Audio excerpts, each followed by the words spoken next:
You love God. You're not trying to cause division. You're not looking for something to criticize.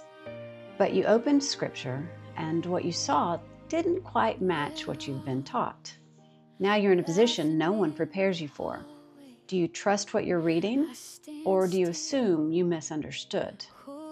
Because here's what makes this complicated. You also respect leadership. You don't want to be arrogant.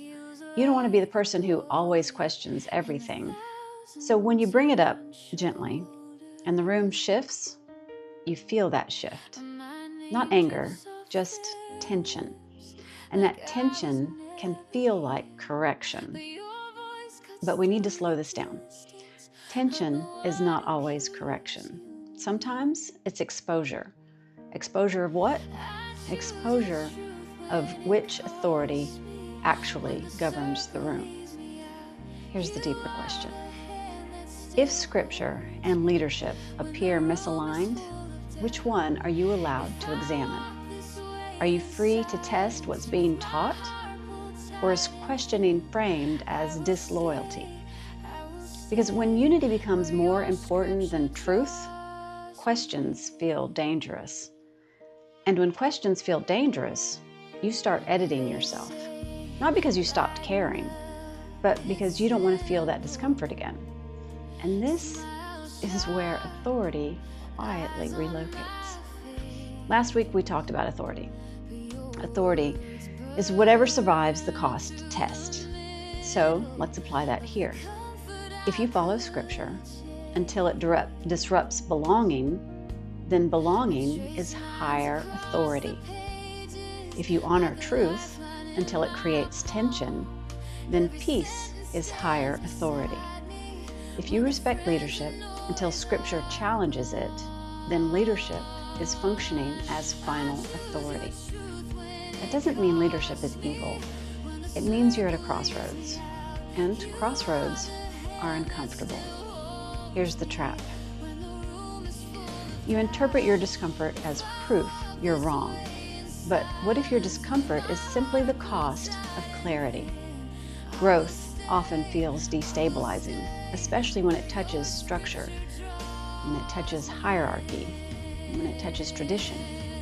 The question isn't, is this uncomfortable? The question is this biblical? And those things are not the same thing. You can be uncomfortable and aligned. You can feel tension and still be faithful. But if your first instinct is always, this feels tense, so I must be wrong, then feelings are governing interpretation. And that's where feelings become law. Not because emotions are bad, but because they start deciding what you're allowed to pursue. Let me make this simple.